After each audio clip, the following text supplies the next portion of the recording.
ফার্স্টেই welcome to film star program live. Biswajit দা, কেমন আছো বলো? Happy new year. হ্যাঁ, হ্যাপি নিউ ইয়ার। খুব ভালো আছি। হ্যাঁ, ভালোই চলছে। বছর তো বেশ ভালোই শুরু হয়েছে। তো চারিদিকে বেশ ভালোই লাগছে। শীত শীতটা বেশ দারুণ পড়েছে। আর খুব ভালো যাচ্ছে। কলকাতায় শীত পড়েছে? হ্যাঁ দিদি, বেশ দুদিন হলো বেশ বেশ বেশ ঠান্ডা পড়েছে। এই দুদিন হলো। দেবদার সাথে ছবি করলে প্রধান। হুম। আশেপাশে কেমন রেসপন্স পাচ্ছো? আশেপাশে মানে নিজের এলাকাতে, নিজের পাড়াতে? ওরে বাবা, দারুণ দারুণ। মানে দেবদার সঙ্গে শুধু দেবদার সঙ্গে না, মানে প্রধান সিনেমাটা বিশাল বড় একটা কাস্টিং তো। আর সবাই সবাই খুব ভালো বলছে, মানে আমার আশেপাশে, আমার বাড়ির আশেপাশে, মানে যাদেরকে আমি চিনি না, ছোটবেলাতে যাদেরকে আমি দেখিনি, তারা আমাকে ডেকে ডেকে এসে কথা বলছে। রাস্তা থেকে গেলে আমাকে ডেকে কথা বলছে, দাঁড় করিয়ে কথা বলছে, হাত ধরে কথা বলছে। তারা সিনেমা দেখেছে এবং তারা টিকিট পাচ্ছিল না নন্দনে। আহ, তারা দেখলাম, শুনলাম যে তারা নন্দনে সিনেমা দেখতে যায়। তারা বলছিল যে আমরা 4-5 দিন ধরে ট্রাই করছিলাম, আমি টিকিট পাচ্ছিলাম না। তারপর অনেক কষ্টে টিকিট পেয়েছি, তারপর আমরা গেছি। তো এরকম অনেক রেসপন্স পেয়েছি। খুব ভালো লাগছে। আচ্ছা, আজকে তো বাড়িতে বোধহয় রিলেটিভও এসেছিল বলছিলে। হ্যাঁ, হ্যাঁ। তারা কি বলছে? প্রধানে এরকম একটা স্টার ফেস হয়ে আর যাওয়ার পরে নিজের বাড়ির তারা ছেলে যখন এরকম স্টার হয়ে গেছে। তারা তো খুবই খুশি, মানে তারা তো আমার, মানে ছোটবেলা ছোটবেলা থেকে তারা আমাকে দেখে এসেছে, আমার স্ট্রাগলটা, আমার এটা। তারা তারা খুবই খুশি। অভিনয় পথটা বেছে নেওয়া কেন? এটা আমার ছোটবেলা থেকে ইচ্ছা ছিল, মানে হঠাৎ করে না, আমার আমার ইচ্ছাই ছিল অভিনয় করা। তো আমি ছোটবেলাতে খুব সিনেমা দেখতাম, আমার আমার এটা ইচ্ছাই ছিল সিনেমা। এবং মার সঙ্গে আমাদের আশপাশে এলাকাতে একটা যাত্রা অনুষ্ঠান হতো, মানে প্রত্যেক বছর যাত্রা অনুষ্ঠান হতো। তো আমার মা খুব দেখতো যাত্রা, এবার মায়ের সঙ্গে সঙ্গে আমি যাত্রা দেখতে চলে যেতাম। তো তখন থেকে আমার মনে মনে ইচ্ছা ছিল আমি অভিনয় করবো, মানে আমার অভিনয়ের প্রতি খুব টান ছিল। তো এবার সিনেমা দেখতে দেখতে হয়ে গেছে, আমার অভিনয়টা বেশ আমার টানতো, আমাকে অভিনয়টা। তোমার এলাকা বলতে কি, তুমি কলকাতাতেই বড় হয়েছো? না কলকাতাতেই না বড়? না না, আমি না, কলকাতা না, আমি হাওড়ায় থাকি। আচ্ছা। আমার বাড়ি হচ্ছে হাওড়ায়, আমি হাওড়াতেই থাকি। আচ্ছা, হাওড়াতেই ছোট থেকে বড় হওয়া। একদম একদম, হাওড়া থেকে একদম ছোট থেকে বড় হওয়া। তো তোমার যদি একটু স্কুলিং, কলেজ কি নিয়ে পড়াশোনা, সেগুলো যদি একটু বলো। আমি আমার স্কুল এখানে, কলেজও সব এখানেই। আমি ছোটবেলা থেকে একদম জেনারেল লাইনে পড়াশোনা করেছি। সবই আমার কলেজ আমার হাওড়াতেই। তারপরে আমি আস্তে আস্তে থিয়েটারে চলে যাই। তারপরে থিয়েটার থেকেই শুরু করি। আমি নান্দিকার বলে একটা গ্রুপ আছে, যেটা ভারতবর্ষের শ্রেষ্ঠ গ্রুপ বলা হতো, মানে এখনো বলা হয়। তো ওই শ্রেষ্ঠ গ্রুপে ঢুকে আমি তারপর থেকেই যে থিয়েটার যা শুরু করেছি। তো এখনো চলছে আমার থিয়েটার। নান্দিকের আমি ছিলাম হচ্ছে 2003 থেকে 2015 সাল অব্দি, একদম পুরো পুরো জার্নিটা আমার নান্দিকারে গেছে। এবং প্রচুর জায়গায় আমি ট্রাভেল করেছি। দেশ দেশে সবচেয়ে বেশি দেশে ট্রাভেল করেছি। একবারই আমি বিদেশ গেছি, সেটা হচ্ছে চীনে, 2008 সালে। তবে নান্দিকার থেকে আমি যা কিছু শেখা, আমার সবকিছু নান্দিকার থেকে শিখেছি। এবং পুরো এখনো থিয়েটারটা আমি এখনো করে যাই। কিন্তু এখন এই মুহূর্তে নান্দিকারে করি না, এই মুহূর্তে আমি বিভিন্ন দলে করি, যারা যারা আমাকে ডাকে তারা তারাই করি। তো এটা হচ্ছে ব্যাপার। আচ্ছা, নান্দিকারে থিয়েটার করতে করতে কি এই সুবর্ণলতার সুযোগটা আসে? হ্যাঁ, নান্দিকারে একটা থিয়েটার দেখে একজন একজন স্ক্রিপ্ট রাইটার আছে, সর্বরী ঘোষাল। তিনি আমার একটা নাটক দেখে। নান্দিকারেরই একটা নাটক সে সময় হয়েছিল, দেখেছিল। দেখার প্রায় 1 বছর পর আমার সঙ্গে দেখা করে, মানে হঠাৎ করে দেখা হয়ে গেছিল। দেখা করে উনি আমাকে কাস্টিংটা করেছিলেন। আচ্ছা, সুবর্ণলতার পর আমার যেটা প্রশ্ন তোমার কাছে থাকবে, একটা আমরা গ্যাপ বলতে পারি মানে, সুবর্ণলতা যে হিট সিরিয়াল, যে পরিচিতি তোমাকে দিয়েছে বা যে ফেসটা সেই সময় তোমার তৈরি হওয়া, তারপর তো এটাও বলতে পারি আমরা যে তুমি কাজ করেছো, থিয়েটারের সঙ্গে যুক্ত থেকেছো, সবই ঠিক। কিন্তু সেই অর্থে মাঝে তো আমরা একটা গ্যাপ দর্শকরা পেয়েছি, যে জায়গাটা হয়তো আমরা তোমাকে পরপর আরো কাজে দেখতে পেতে পারতাম। সেই হ্যাঁ, আমি গ্যাপটা তো কি? মানে কাজটা আমার গ্যাপ বলতে বিশাল ভাবে একটা গ্যাপ পড়েনি। মাঝে মাঝে আমি কাজ করেছি, বিভিন্ন সিরিয়ালে কাজ করেছি বিভিন্ন। তারপরে যেমন আরেকটা মানে প্রধান সিনেমার আগে, লকডাউনের আগে একটা হিট সিরিয়াল হয়েছিল, রানী রাসমণি। ওখানেও আমি কাজ করেছি। ওখানে একটা বিশাল আমার হিট চরিত্র, যে চরিত্রটা আমি করেছিলাম, রামকুমার, মানে রামকৃষ্ণের দাদা, বড়দা রামকুমার। সেটা বিশালভাবে হিটও করেছিল, ওটাও আমি করেছি। তার আগে বিভিন্ন চ্যানেলেও আমি কাজ করেছি। মানে সুবর্ণলতার মতো হয়তো অতটা হিট করেনি, কিন্তু করেছি আমি কাজ। এবং তার সঙ্গে থিয়েটারটা আমার রেগুলার চলতো। আচ্ছা, রিসেন্টলি বাংলা ছবি কি দেখলে, প্রধান তো নিজের ছবি সেটা ছাড়া? এই মুহূর্তে আমি কিছু দেখিনি, এই মুহূর্তে যা দেখেছি সেটা প্রধানই দেখেছি। মানে রিলিজ করেছে কাবুলিওয়ালা, যেমন রিলিজ করেছে, আমার দেখা হয়নি সত্যি বলছি। কিন্তু আমি এই মুহূর্তে বাংলা ছবি ওই প্রধানটাই দেখেছি, মানে জাস্ট পুজোতে তো বাংলা যবে থেকে ছবি রিলিজ অনেকগুলো করেছে। ছিল পুজোতে। হ্যাঁ অনেকগুলো ছিল, হ্যাঁ আমি বাঘা যতীন দেখেছি, ব্যোমকেশ ও দুর্গ রহস্য দেখেছি, আর বাকি দুটো এখনো দেখা হয়নি আমার। সেটে দেবদা কেমন? দারুণ, এক কথায় দারুণ।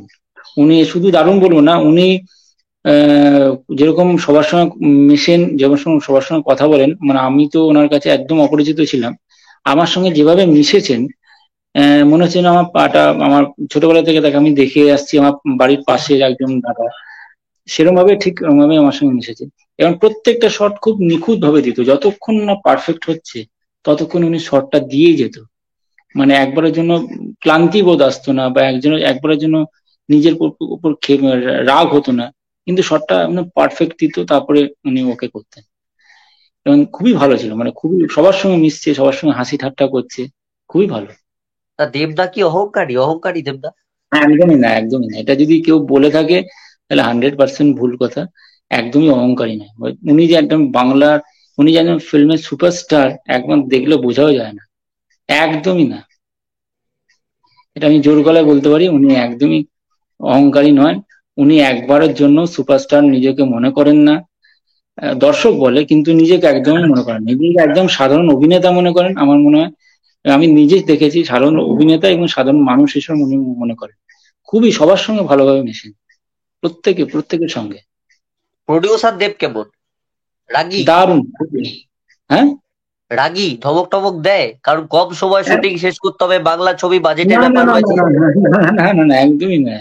বাজেট ওই তো বুঝলো, যতক্ষণ না শুটিং কমপ্লিট হচ্ছে ততক্ষণ সে যত দিন লাগুক লাগুক, আমাদের মনে হয় এই এই বাংলা ছবিটা আমাদের, এই মুহূর্তে কোনো বাংলা ছবি এখনো পর্যন্ত হচ্ছে, বা এখন এই যতগুলো বাংলা ছবি হয়েছে, উম এই মুহূর্তে সবচেয়ে মানে হাইয়েস্ট, মানে 35 দিন ধরে টোটাল শুটিং হয়েছে আমাদের।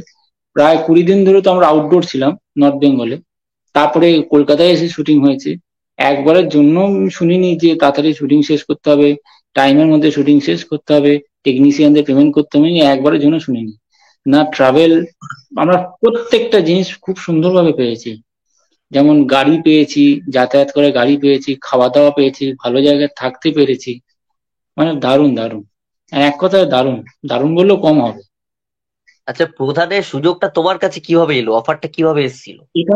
এটাও একটা খুব মজার, এটাও ওই যেমন বলেছি সুবর্ণলতা আমার থিয়েটার থেকে এসেছে, এটাও ওই থিয়েটার দেখেই আমাকে, যিনি প্রডিউসার অতনু রায়চৌধুরী এবং যিনি ডিরেক্টর অভিজিৎ সেন, মানে অভিজিৎ দা, এরা দুজন আমার থিয়েটার দেখতে গেছিলেন। ওই থিয়েটার দেখেই আমাকে চয়েস করেন। একদম হল থেকে দেখেছে আমাকে, প্রায় 1.5 সপ্তাহ পরে, আহ 1 সপ্তাহ পর আমাকে কল করেন অতনুদা, বলেন যে আমি অতনু রায়চৌধুরী বলছি। তো আমি বলেছেন যে আমি একজন খুবই সামান্য ব্যক্তি, এই এই আমার সিনেমা প্রডিউস করেছি, এই সিনেমাই করেছি, প্রজাপতি, টনিক এইগুলো করেছি। আমার যে আপনি যদি সামান্য হন তাহলে আমি কি, আমি তো কিছুই না আপনার কাছে। তো উনি আমাকে ডাকেন, আমাকে অফিসে ডেকেছিলেন, 1 ঘন্টা ধরে উনি আর অভিজিৎ দা ডিরেক্টর প্রডিউসার দুজন মিলে আমার সঙ্গে কথা বলেন, কথা বলে আমাকে আমাকে ফাইনাল করেন। অভিজিৎ দা এবং অতনু রায়চৌধুরী, অভিজিৎ দার কথা যদি বলি, অভিজিৎ দা তো আমি সামনে থেকে আমার পরিচয় আছে, ভীষণই মাটির মানুষ, একদম ধীর স্থির, ওরে বাবা, ভীষণ ভীষণ শান্ত, ভীষণ একদম গলার আওয়াজটা নিচুই থাকে সব সময়। অত ভীষণ বড় ভীষণ। একজন ডাইরেক্টর, তার সত্ত্বেও বোঝা যাবে না, একদম না সাধারণ একটা না না। সাধারণটা মানুষ। আমি জিজ্ঞেস হুম করবো তোমাদের ক্ষেত্রে, কারণ পরিচালকের মাথার উপর তো অনেকটা দায়বদ্ধতা থাকে, অনেক রাগ হতে হ্যাঁ। পারে, মানে অনেক দায়িত্ব তার। তো সে হুম। কি কখনো মেজাজ ছাড়াতো, রাগ করতো অত বড় হ্যাঁ হ্যাঁ 35 হ্যাঁ জনের হ্যাঁ শুটিং হ্যাঁ নিয়ে? হ্যাঁ হ্যাঁ হ্যাঁ হ্যাঁ, এটা তো স্বাভাবিক। দেখো এটা তো মানে, এটা তো স্বাভাবিক। এটা যদি অভিজিৎদার জায়গায় যদি আমি থাকতাম, আমার হয়তো হয়ে যেতে পারতো। কোনো কোনো সময় তো আর্টিস্টদের ওপর না, মানে বা কোনো টেকনিশিয়ানদের ওপর না, হয়তো হয়তো হয়তো জিনিসটা দেরি হচ্ছে, বা হয়তো কিছু হয়তো আসছে না, এ হয়তো রেগে যাচ্ছে, বিশাল রেগে যাচ্ছে, কিন্তু তার পরক্ষণে আবার শান্ত হয়ে যাচ্ছে। মানে বিশাল জোর রেগে গেল, আবার শান্ত হয়ে গেল, শান্ত হয়ে আবার আবার আস্তে করে তার সঙ্গে কথা বলছে। মানে এরকম আমি দেখেছি। এবং তো কিন্তু রাগলে রাগটা, কেউ কমাতো? অভিজিৎদাকে কেউ রাগ কমাতে দেখেছো? দেবদা না না রয়েছে, না না, অতনুদা অভিজিৎদা রয়েছে। নিজে নিজে বলেন। না না না, অভিজিৎদা নিজেই, অভিজিৎদার রাগটা ওই সেই রাগ নয়, মানে একদম ভালোবাসার যে রাগ হয় না একটা, ওরকম রাগ। মানে বকতো, মানে কেউ যদি ওর ভুল করছে তাকে বকতো, মানে সেই বকাটার মধ্যে একটা ভালোবাসা ছিল। এবং তার পরেক্ষণে আবার শান্ত হয়ে যাচ্ছে, মানে তার সঙ্গে আবার কি খুব শান্ত ভাবে কথা বলছে, এরকম এরকম ব্যাপার। মানে তোমাকে অভিজিৎটাকে বকেছে, আমি, কখন তোমাকে বকেছে? না না আমাকে কখনো বকে না, আমার সঙ্গে খুবই হাসি। রাগটা কারুর উপরেই বকছে না, কারুর সঙ্গেই মানে রাগানো হয়তো হয়ে যাচ্ছে না, মানে একটা শুটিং এ এত মানে হিউজ লোক এবং হিউজ ক্রাউড, এবং আশেপাশের এত লোক জমে যাচ্ছে দেবদাকে দেখে, দেবদা সোহমদা এদেরকে দেখে। এবার সেই ভিড় গুলো সামলানো, মানে একটা তো মানে মাথা ঠিক থাকে না না, এই সেই যে চেঁচানো, সেই চেঁচানোর পর আবার সঙ্গে সঙ্গে শান্ত হয়ে যাচ্ছে। এটা একটা অসাধারণ। উনি উনি একদম মাটির মানুষ, খুব শান্ত থাকেন, এবং ওই শান্তনি যে এত বড় একটা টিমকে সামলেছেন, মানে হ্যাটস অফ ওনাকে। হ্যাঁ, সৌমিত্রিষা ছিল, সৌমিত্রিষা তো নতুন, প্রথমবার বড় পর্দায় কাজ তার, তো সে তাকে কিভাবে সামলাতো অভিজিৎ সেন? এমনিতেও সৌমিত্রিষা প্রচন্ড ছটফটে। হ্যাঁ ছটপটি তো অবশ্যই, কিন্তু মানে সামলে দিয়েছে, মানে এটা কোনো শুধু অভিজিৎ কেন, আরো অনেকে আছে, এবং সমিতি খুবই সিরিয়াস, একদম খুবই সিরিয়াস, এবং খুবই মানে ছটপটে একদমই ফ্লোরে করতো না, খুবই শান্ত থাকতো এবং সবার কথা শুনতো। এবং যতক্ষণ না পারফেক্ট হচ্ছে, ও যতক্ষণ না পারফেক্ট হচ্ছে ও শর্ট দিয়ে যেত। এবং আমার সঙ্গেও সিন খুবই কম, কিন্তু আমি যতটুকু দেখেছি ওকে, খুবই সিরিয়াস নেওয়া। আচ্ছা, আমার তোমার কাছে প্রশ্ন থাকবে যে আমি ফুটেজ দেখেছি, বেশ ইউটিউবে প্রচুর ফুটেজ অ্যাভেলেবেল রয়েছে যেখানে দেবদা সোহমদা শুটিং করছেন নর্থ বেঙ্গলে, রাস্তার ধারে প্রচুর ভিড়, প্রচুর লোক। এবার স্বাভাবিকভাবেই আমাদের দেবদা এত বড় একজন সুপারস্টার, সোহমদাও একজন অত বড় মাপের স্টার, এবং সৌমিত্রিষার নিজস্ব একটা ইন্ডিভিজুয়াল কিন্তু হিউজ ফ্যান ফলোয়িং আছে, ছোট পর্দার মুখ হলেও একটা বিশাল স্টার ভ্যালু রয়েছে। ক্রাউড কিভাবে ট্যাকেল করতো? মানে দেবদা, সৌমিত্রিষা এরা তো, এদের কাছে তো রাস্তায় অত ভিড় হচ্ছে মানে তারা তো ছবির আবদার থাকবে, হুম। সেলফি, দেখা করা, একটু ছোঁয়া, এগুলো তো হতো। তো এই আমি দেবদা সৌমিত্রিষা দুজনের ক্ষেত্রেই তুমি কেমন দেখেছো? তোমার কাছে আমার প্রশ্ন থাকবে। দেখো সমিতির সঙ্গে আমার সেরকম শর্ট ছিল না, আমি অতটা এখন যতখানি ছিল ততখানি সেই জায়গায় অতটা ক্রাউড, ফাঁকা জায়গায় নিয়েছিল ওকে, ফাঁকা জায়গা ছিল, ক্রাউডটা একটু কম ছিল যেহেতু ফাঁকা জায়গা ছিল। কিন্তু যেহেতু দেবদা ছিল, দেবদাকে ওখানে আমাদের লোক থাকতো, মানে বাউন্সার থাকতো, এ থাকতো, এবং দেবদা খুব সুন্দরভাবে ভিড়টাকে সামলাতো, মানে নিজেই মাইকে অ্যানাউন্স করছে আপনারা আমাদের শুটিং করতে দিন, নিজেই দেখি ভিড়টা সামলাচ্ছে এবং সবার সঙ্গে গিয়ে ছবি তুলছে। সবচেয়ে বড় কথা হচ্ছে নিজে চলে যাচ্ছে, মানে ক্রাউডের সামনে গিয়ে সবার সঙ্গে ছবি তুলছে, হ্যান্ডশেক করছে, সবার সঙ্গে কথা বলছে। আমার খুব ভালো লেগেছে এটা দেখে, ভীষণই ভালো লেগেছে। না তখন একবারের জন্য মনে হচ্ছে না যে উনি সুপারস্টার, এই যে নিজে ভিড়ের মধ্যে চলে যাচ্ছে, গিয়ে সবার সঙ্গে হাত নাড়ছে, ছবি তুলছে, কথা বলছে, এটাই তো মানে বিশাল বড় ব্যাপার। এমনি এরপরে আর কি কি ছবি আসছে? দেখো এর মধ্যে তো কথাবার্তা তো হয়ে গেছে, কিছু এখন ফাইনাল হয়নি, সেটা আমি কিছু বলতে পারছি না। আর দেবদার সাথে কোনো সম্ভাবনা আছে? থাকলেও থাকতে পারে, দেখা যাক। এটা দেখো কিছু বলা যায় না, জানো তো আমাদের প্রফেশনটা এমনই, হয়তো যতক্ষণ না ফ্লোরে পা দিচ্ছি, যতক্ষণ না ক্যামেরা অ্যাকশন শুনছি, ততক্ষণ কিছু বলা যায় না। দেবদার সাথে তুমি হল ভিজিট করেছো, হ্যাঁ। সেই হল ভিজিটে আমরা দেখেছি হাউসফুল শোজ গুলোতে তোমরা গিয়ে দাঁড়িয়েছো, হুম। তোমাকে দেবদা এগিয়ে দিচ্ছে, ওই ছাতা হুম। ধরা সিনটার জন্য দর্শক তোমাকে দেখেও পাগল হয়ে যাচ্ছে, উন্মাদনা আমি দেখেছি প্রত্যেকটা হল ভিজিটেই। হ্যাঁ। তো সেই সময়কার অনুভূতিটা কেমন? এটা তো মানে সেইটা তো মুখে বলে প্রকাশ করা যায় না, এটা তো বিশাল একটা ব্যাপার, যে একজন হিরো, যে সুপারস্টার, সে আমাকে নিজে এগিয়ে দিচ্ছে, এবং নন্দনের মতো একটা সিনেমা হলে আমার নাম বলে এগিয়ে দিচ্ছে, এটা মুখে বলে প্রকাশ করা যায় না, জানো তো। এটা একটা বিশাল বড় পাওনা আমার কাছে। এবং হাউসফুল দর্শক যখন আমার নাম শুনে চেঁচাচ্ছে, বা আমি যখন একটা ডায়লগ বলছি তখন পুরো হল জুড়ে চেঁচাচ্ছে, এটা এটা মানে বিশাল ব্যাপার, মানে এটা বিশাল বড় পাওনা আমার কাছে এটা। যে 35 জন মিলে নর্থ বেঙ্গলে ছিলে, হুম। যে জায়গাটা ছিল সেই জায়গাটা কেমন লাগলো? সেই জায়গাটা দারুণ সম্বন্ধে জায়গা, যদি একটু বলো। দারুণ জায়গা ছিল, মানে অসাধারণ একটা জায়গায় ছিলাম, যে রিসোর্টটায় আমরা ছিলাম, আমি রিসোর্টটার নামটা মনে পড়ছে না, আমরা ঠিক গরুমারা ফরেস্ট আছে তার ঠিক পেছনেই আমরা ছিলাম।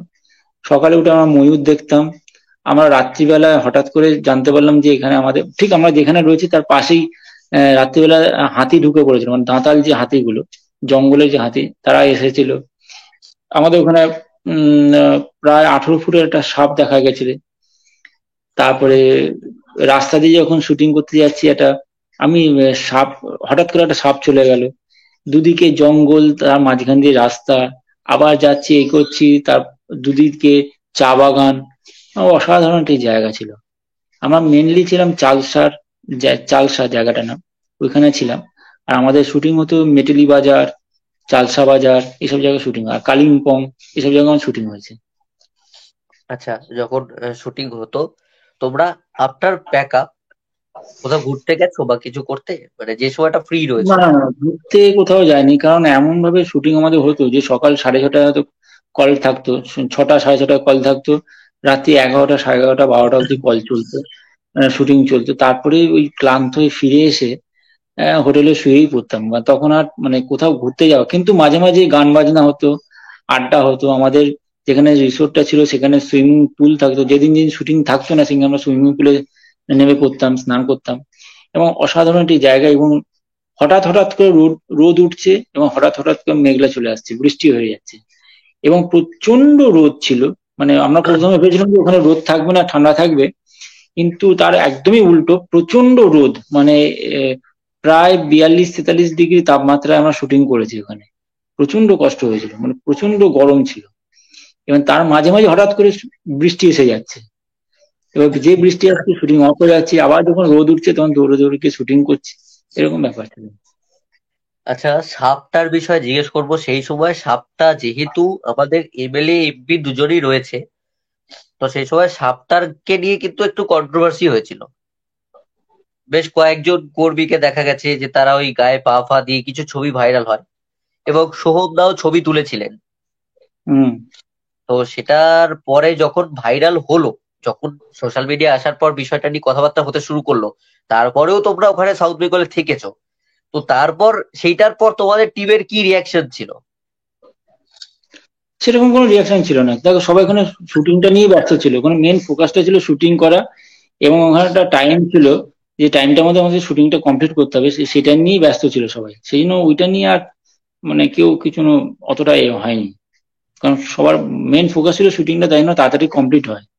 কারণ সবারই ডেটের কম ছিল, ডেট দেওয়া ছিল, এতগুলো আর্টিস্ট সারা দিন ধরে ডেট দিয়ে রেখে দিয়েছে, এবার কার কবে ছাড়া আছে এ আছে, সেই জন্য সবাই শুটিংটা নিয়ে ব্যস্ত ছিল। আচ্ছা, আহ, তোমার এই রিসেন্টলি লাস্ট ঘুরতে যাওয়া নিজের জন্য কিছু কি প্ল্যান আছে, বা গেছো রিসেন্টলি কিছু শুটিং বাদে বলছি, বা নতুন বছর পড়েছে অনেকেরই প্ল্যান থাকে শীতকালে বেড়াতে যাব, ফ্যামিলি নিয়ে একটু ঘুরবো, সেরকম কোনো প্ল্যানিং রয়েছে 2024 নতুন বছরে? এই মুহূর্তে নেই, এই মুহূর্তে নেই, কারণ এই মুহূর্তে আমার কিছু কাজ আছে, সেগুলো একটু করবো। এই মুহূর্তে নেই, দেখা যাক, আমার প্ল্যান তো হয় না, হঠাৎ করে হয়ে যায়। তো এই মুহূর্তে নেই, তবে ইচ্ছা আছে একটু পুরী যাওয়ার, পুরী জগন্নাথ যেতে যাওয়া ইচ্ছা আছে। আচ্ছা, এমনিতে তোমার রুটিন কি থাকে সারাদিনে? সেরকম আমি অতটা ভাবি না, মানে আমার না আহ, ভাবনার জগতে বেশি থাকি আমি। একটু অবাক লাগে শুনলে, একটু ভাবনা জগতে থাকি। আমি কখনো কিছু ভেবে কাজ করি না, মানে এটা আমি আগের দিন যে ভেবে রাখলাম কালকে আমি এটা করব, আমার ওরকম কখনো আসে না। না, হয়তো একটা ডেইলি কোথাও লাইফ দেখি। তো থাকে মানুষের, জিম করা, এক্সারসাইজ করা, কেউ না না হাঁটতে না না যাচ্ছে। না, ওইলো আমার জিম আমি অতটা করি না। নিজেরই থাকি, মানে নিজের মধ্যে থাকি, আমি যতটা পারি নিজের ভেতর চর্চাটা করি। মানে ধরো এই আমি একটা থিয়েটার করছি, সেই থিয়েটার নিয়ে চর্চাটা করি। বা ধরো কোনো কবিতা আপন মনে বলতে থাকি, বা কোনো ডায়লগ আপন মনে বলতে থাকি। আমার কোনো অতটা সেই মানে এটার পর এটা করতে হবে, ওইটার পর ওইটা করতে হবে, আমার এটা ডেলি রুটিন হিসেবে আমার কিছু নেই সেরকম। আচ্ছা, বই পড়া না সিনেমা দেখা? সিনেমা দেখা। প্রিয় সিনেমা কোনটা? অনেক আছে, প্রচুর আছে। না, মানে যে এই কোনো মুহূর্তে একটা। বলতে কি না, এই মুহূর্তে না, কোন মানে কোন, হিন্দি না বাংলা? বাংলা, বাংলা, বাংলা। কিন্তু বাংলা তো প্রচুর আছে, মানে কোনটা বলবো। আমার সবচেয়ে বেশি ভালো লাগে উত্তম কুমার একটা সিনেমা আছে দেয়া নেয়া, আমি ওটা প্রচুর বহুবার দেখি। মানে সময় পেলে এটা দেখি, খুব ভালো লাগে। আচ্ছা, জিদ্দার ছবি দেখা হয়? হ্যাঁ হয়, খুব কম দেবদার? হয়, ওই খুবই কম দেখা হয়। আচ্ছা, তো আমার প্রশ্ন থাকবে, কমার্শিয়াল স্টারেরই দুজনের নাম আমি নিলাম, দুজন সুপারস্টারের নাম নিলাম। তো রিসেন্টলি একটা ইন্টারভিউয়ে আমাদেরই অন্য একজন স্টারকে প্রশ্ন করা হয়েছিল যে বাংলা ইন্ডাস্ট্রিতে কমার্শিয়াল ছবি তো এখন হচ্ছে না, তো ইন্ডাস্ট্রির গ্রোথের জন্য কমার্শিয়াল ছবির একটা গুরুত্বপূর্ণ ভূমিকা থাকে। এবারে সেইখানে তাকে বেছে নিতে বলা হয় ইন্টারভিউয়ে যে বাংলা কমার্শিয়াল ছবিতে চেঙ্গিজ বেশি দরকার জিদ্দার, নাকি প্রধানের মতন ছবি বেশি দরকার। তো এই রে, সে চেঙ্গিজকে বেছে নিয়েছিল। তুমি সপক্ষে কি বলবে? দুটোই কমার্শিয়াল ছবি, প্রধানও কমার্শিয়াল ছবি, চেঙ্গিজও। কিন্তু ইন্ডাস্ট্রিতে কিরকম ধরনের ছবি বেশি হওয়াটা প্রয়োজন কমার্শিয়াল মার্কেট ফিরিয়ে আনার জন্য? এই রে। দেখো, আমি একটা কথা বলছি, আমি জিদ্দার সঙ্গে কাজ করিনি, এবার দেবদার সঙ্গে কাজ করেছি, একজন সুপারস্টারের সঙ্গে করিনি, একজন সুপারস্টারের সঙ্গে কমি করেছি। তো আমার কাছে দেবদাকেই বেশি প্রিয় লাগবে, কারণ যেহেতু আমি ওনার সঙ্গে কাজ করি। এবার বলতে পারবো যে আমি জিদ্দার সঙ্গে কাজ করে জিদ্দাকে প্রিয় বলবো, তো সেটা কিরম নয়। কিন্তু আমার মনে হচ্ছে দেবদার যে ধরনের সিনেমাগুলো চয়েস করছে, আহ, আমার ভালো লাগে, সেজন্য দেবদাকে বেশি ভালো লাগে আমার।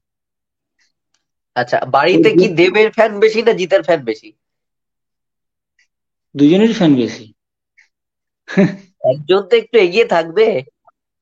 না না, বলা যায় নাকি কখনো? দুজনেরই ফ্যান বেশি, দুজনেই সুপারস্টার, কাকে কাকে কখন কে এগিয়ে রাখবো বলো তো?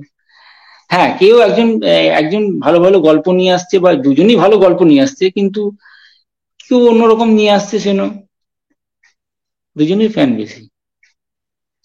আচ্ছা, আহ বাড়িতে তোমার কে কে আছেন? আমার দাদা আছে, আমার ওয়াইফ আছে, এই নিয়ে চলি। তোমার কাছে আমার প্রশ্ন থাকবে, তুমি এতটা ইয়াং কিভাবে বলো তো? এই হাসি খুশি থাকি, আপন মনে থাকি, ব্যাস, আর তো কাজ তুমি নিয়ে যখন থাকি। সুবর্ণলতা করছো তখন আমি একদম মানে ক্লাস 10-এ, আর এখন তো আচ্ছা। স্ক্রিনে তোমার চেয়ে আমাকে বড় লাগছে। তাহলে কি হবে আর? যে তুমি ডেটে যাও, ডেটে যাও, তিনজন ডেটে? অভিনেত্রী, ডেটে তিনজন আচ্ছা, অভিনেত্রীর নাম বলবো: মধুমিতা সরকার, ত্রিনাদি, সৌমিত্রিষা, তিনজনই খুব পপুলার। তুমি তাদের সাথে কিভাবে টাইমটা কাটাবে ডেটে গেলে? প্রথমত বলি যে ডেটে যদি যেতে চাই তাহলে আমার একজনই নায়িকা আছে, তাকে নিয়ে যাব, সে হচ্ছে আমার ওয়াইফ। হ্যাঁ। না, ওয়াইফ ওয়াইফ পারমিশন দিল যে সুন্দরী অভিনেত্রী যাও, একদিন যাও এদের সাথে, তখন তুমি ও, কিভাবে কাটাবে? ও সৌমিত্রিষা, মধুমিতা সরকার, আর কে? ত্রিনা সাহা। শ্রীনাথ সরকার। আচ্ছা, তিনজনকেই নিয়ে যাব? তিনজনকে না নিয়ে ইন্ডিভিজুয়ালিও যেতে পারো, ইন্ডিভিজুয়াল যাওয়াটা বেশি ভালো। ও ইন্ডিভিজুয়ালি যাবো, আচ্ছা আচ্ছা, হ্যাঁ। তো তিনজনকে নিয়ে যাবো, তিনজনকে একদিন একদিন করে নিয়ে যাব। কিভাবে সময় কাটাবে? গল্প করে সময় কাটাবো। আচ্ছা, তো কি গল্প তাদের করবো। থেকে কি জানতে চাইবে? এক একজন তো প্রত্যেকেই নিজের জায়গায় নিজের কাজের জায়গায় সফল। তুমি নিজেও সিরিয়াল যেহেতু ব্যাকগ্রাউন্ড হ্যাঁ, থেকে, তারাও সিরিয়াল ব্যাকগ্রাউন্ড থেকে, তুমিও হিট দিয়েছো তারাও হিট দিয়েছে, তাদের সাথে গল্প করলে তাদের থেকে কি শুনতে চাইবে? তাদের তাদের স্ট্রাগল লাইফটা শুনতে চাইবো। আচ্ছা, আর সৌমিত্রিষার কি? কাছে কি প্রশ্ন থাকবে সৌমিত্রিষার কাছে? কারণ প্রধান তো একসঙ্গে করে ফেললে, এত বড় হুম একজন। এখন তো দেবদার সাথে কাজ করার পর তুমিও যেমন জনপ্রিয়তার তুঙ্গে, সে তো তুঙ্গে ছিল, সে আরো তুঙ্গে। তো তোমাদের হুম। দুজনে যদি ডেটে গিয়ে কনভারসেশন হয় তাহলে দুজনে কি আলোচনা হবে? সেটা তো বলা যায় না, সেটা যখন হবে তখন বলা যাবে, এবং কি আগে থেকে কি করে বলবো? সৌমিত্রিষার সাথে কোনোদিন কথা হয়নি শুটিং এ? হ্যাঁ হ্যাঁ হ্যাঁ, কেন বলবো না, আড্ডা মেরেছি, একসঙ্গে কথা বলেছি। এবার দেখো, যখন ওই মুহূর্তে যা যা কথা হয় সেগুলোই আলোচনা করব, আর কি করব। একজন অভিনেত্রী হিসেবে কত দেবে সৌমিত্রিষাকে? কেমন পারফর্ম করে? ভালোই করে, খুবই ভালো। এই মুহূর্তে শোনা যায় যে সৌমিত্রিষারও নাকি প্রচন্ড অহংকার বেড়ে গেছে, প্রচন্ড না অহংকারী। না না, না, কি ও বলবে? যারা বল, না না, যারা বলছে বলছে, তারা, আমি দেখিনি, আমার আমার কাছে এই মুহূর্তে নেই, মানে ও করেনি আমার সঙ্গে, মানে বা আমার আমার সঙ্গে কেন, আমার চারপাশে যারা যারা ছিল তাদের সঙ্গে সেরকম ব্যবহারও করেনি।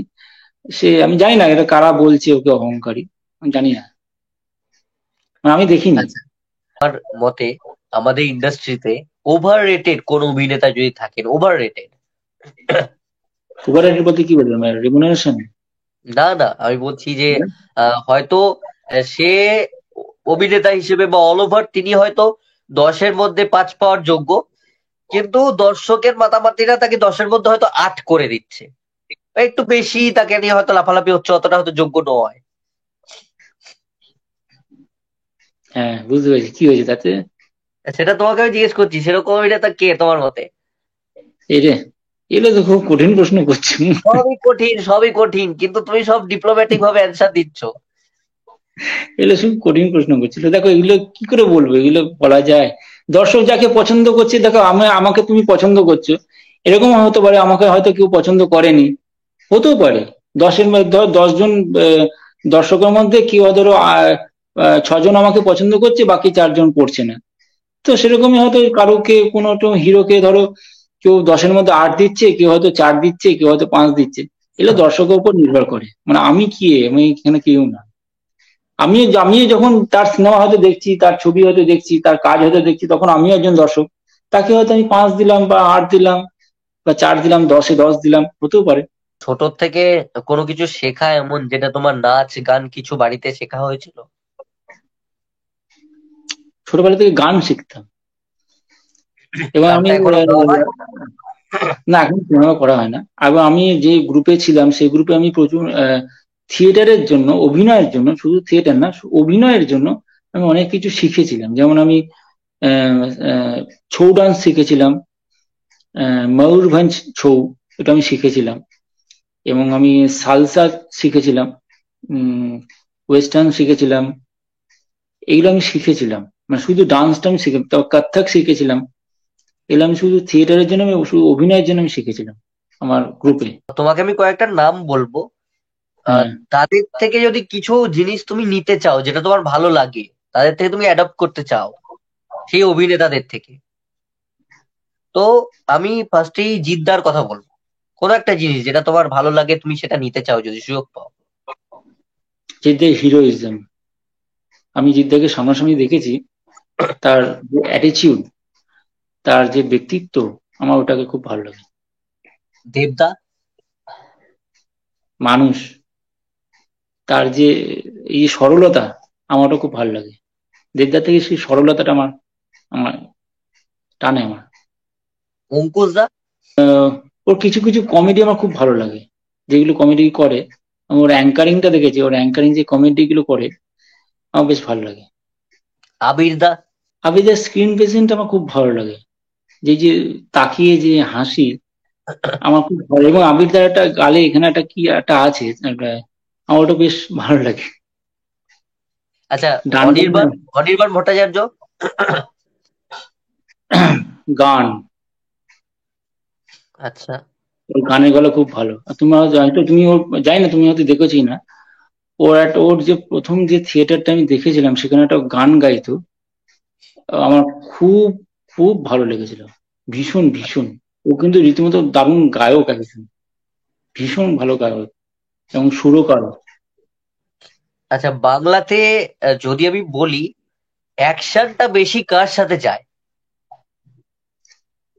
অ্যাকশন মানে কি বলছো, মারপিট মানে যে? ভালো বানায় অ্যাকশনটা, মারপিটটা ভালো বানায়। আহ, আমি জিদ্দাকে দেখেছি বেশি ভালো, আর মানে সিনেমায় কমেডি, সিনেমায়। কমেডি। কমেডি তো প্রচুর আছে, বলো। খরাজ দা আছে, কাঞ্চন দা আছে, বিশ্বনাথ দা আছে, রুদ্র দা আছে,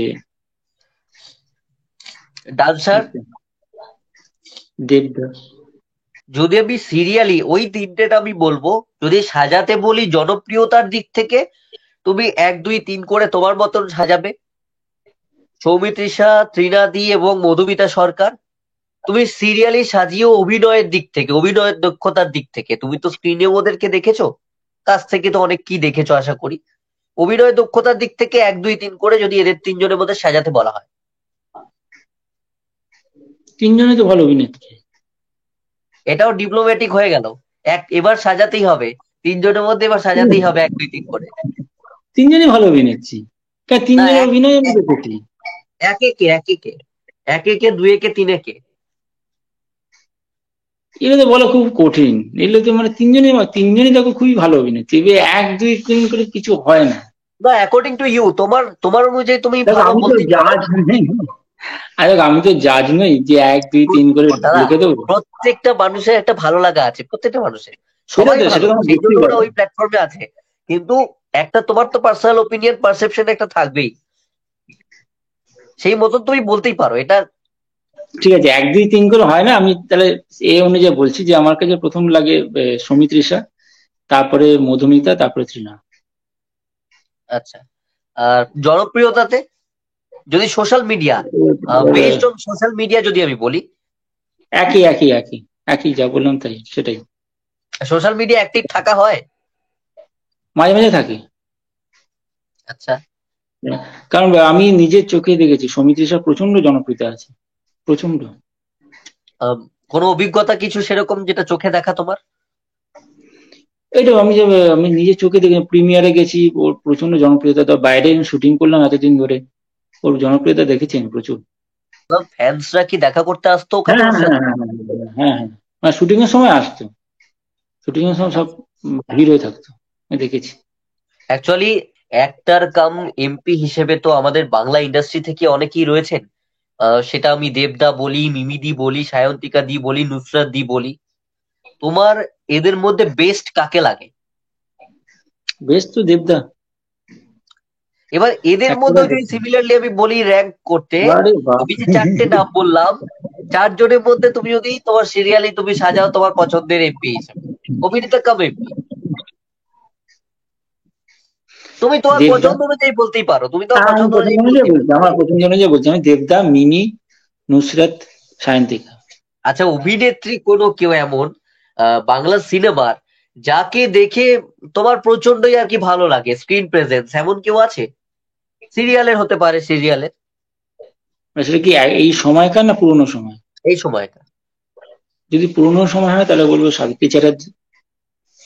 আর যদি এই সময় হয়, আহ, আমার ঋতুদিকে খুব ভালো লাগে, ঋতুপর্ণা সেনগুপ্ত, ঋতুদিকে। ওয়ান ম্যান ইন্ডাস্ট্রি, এই যে একটা কনসেপ্ট আমাদের এখানে বলা হয় যে, সাপোজ বুম্বাদাকে বলা হয় ইন্ডাস্ট্রি, তো একটা মানুষ কি একটা ইন্ডাস্ট্রি হতে পারে এটাই বিলিভ করো? কারা বলে? কারা বলে? বুম্বাদা বলে, মানে বুম্বাদা বলেননি, অনেকেই বলে থাকেন, অনেক অভিনেতারাই বলে থাকেন যে বুম্বাদাই ইন্ডাস্ট্রি। দেখো বুম্বাদা একটা অভিনেতা হিসেবে দারুণ, মানুষ হিসেবে দারুণ। তো বুম্বাদা যদি এটা বলেন তো তাহলে বুম্বাদা বলেছেন, এবার কেউ দর্শক যদি বলেন তাহলে দর্শকও বলেছে। তবে পুরো একা ইন্ডাস্ট্রিতে চালানো তো খুব শক্ত। তবে বুম্বাদা যেভাবে ইন্ডাস্ট্রিটা ধরে রেখেছে আমাদের প্রত্যেক আর্টিস্ট ফোরামকে, তাকে ওনাকে মানে এর জন্য ওনাকে হ্যাটস অফ। মানে উনি উনি আছেন বলে পুরো গোটাটা আছেন, মানে ভালো, উনি দারুণ। আচ্ছা, যদি তুমি সুযোগ পাও কোনো অভিনেতার বাড়ি যাওয়ার, তুমি এই মুহূর্তে তোমার মাথায় কার আসছে যে না এই স্টার, আমি এনার বাড়িতে একবার যেতে চাই, তোমার ভালো লাগে বুম্বাদা, তোমার? বুম্বাদা, বুম্বাদা। বুম্বাদা। আচ্ছা। হ্যাঁ আমি আর বিশ্বনাথের বাড়ি অনেকবারই গেছি। বিশ্বনাথের বাড়ি, বিশ্বনাথের সঙ্গে তো আমার ভীষণভাবে ভালো রিলেশন, এটা দাদা ভাইয়ের মতো রিলেশন। তবে আমার যদি এটা প্রশ্নটা যেহেতু করলে যে স্টার, কোন স্টারের বাড়ি যাওয়ার খুব ইচ্ছা, আমার বুম্বাদার বাড়ি যাওয়ার খুব ইচ্ছা। আমাদের কিছুদিন আগে যখন ওয়ার্ল্ড কাপ হারলাম, বাংলাদেশি আমাদের প্রচুর দর্শক রয়েছে, আমাদের অভিনেতার, ভারতের অভিনেতাদের, আমাদের মতন যারা ইউটিউবার রয়েছে তাদের প্রচুর আমাদের বাংলাদেশি দর্শক আছে, এবং আমরা সাপোর্ট পেয়ে আসি। আমাকে যদি বলো তাহলে আমার তো অন্যতম প্রিয় দেশ বাংলাদেশ, কারণ আমাকে অনেক কিছু দিয়েছে, অনেক ভিউয়ারশিপ রয়েছে, সাবস্ক্রিপশন রয়েছে, অনেক কিছু আছে। তো বাংলাদেশ আমাদেরকে সাপোর্ট দেয় সিনেমার ক্ষেত্রে, সবসময় সাপোর্ট করেছে, সিনেমা আর্ট ফর্মকে ওরা ভালো করে মাথায় করে রাখতে জানে। তোমার কাছে আমার প্রশ্ন থাকবে, ভারত যখন হারলো ওয়ার্ল্ড কাপে, এই যে বাংলাদেশের সেলিব্রেশন আমাদের হারে, এটা তুমি কিভাবে দেখেছো? আমার তো খারাপ লাগবে, আমার দেশ হেরেছে তো আমার তো খারাপ লাগবে। এবার তাদের যেমন আনন্দ হয়েছে, তাদের আনন্দ লেগেছে, কিন্তু আমার খারাপ লেগেছে, আমার খুবই না, কষ্ট তারা লেগেছে। যে মজা দেখলো তাতে তুমি কি বলবে, তারা যে আনন্দ করলো এটা নিয়ে কি বলবে? দেখো, কেউ যদি আনন্দ করে আনন্দ পায়, মজা করে যদি মানে বাজে বাজে কথা বলে যদি আনন্দ পায়, সেটা তাদের ব্যাপার। কিন্তু আমার তো খারাপ লাগবে। আমার বাড়ির দিকে যদি কেউ ঢিল ছুঁড়ে যদি আনন্দ পায়, সে আনন্দ পাচ্ছে, কিন্তু আমার তো কষ্ট লাগবেই, বলো। এবার তাকে কিছু বলার নেই, কি বলবো আর। একটা রাজনৈতিক ব্যক্তিত্বের নাম আমি নেব। আহ, তাদের নাম শুনলেই তোমার মাথায় ফার্স্ট কি আসে? আমি নামগুলো বলছি এক এক করে। ফার্স্টেই বলি আমাদের দিদি মমতা বন্দ্যোপাধ্যায়। আমার ওনাকে দেখলে খুব হিংসে হয়। হিংসা হয় এই কারণে, উনি এত এনার্জেটিক মহিলা যে উনার বয়সে আমি কি করব আমি জানি না। আমি খুব জানতে চাই যে উনি কিভাবে চলেন, মানে কিভাবে কি খান। এত এনার্জি ওই মহিলাটির মধ্যে, আমার খুব মানে ওনাকে দেখলে আমার আমার নিজের ভেতরে একটা খুব এনার্জি চলে আসে। মানে আমি যখন খুব ক্লান্ত হয়ে পড়ি, আমার যদি খুব মন খারাপ হয়ে যায়, আমি তখন ওনার কথা ভাবি যে উনি কিভাবে করছেন, এত দিক সামলাচ্ছেন কিভাবে। আমার খুব ওনার নরেন্দ্র মোদী। এনার্জিটা আমার খুব হ্যাঁ, নরেন্দ্র মোদী।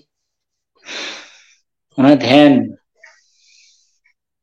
উনি যে ধ্যান মদন করে যান, মিত্র। উনি তো হিরো।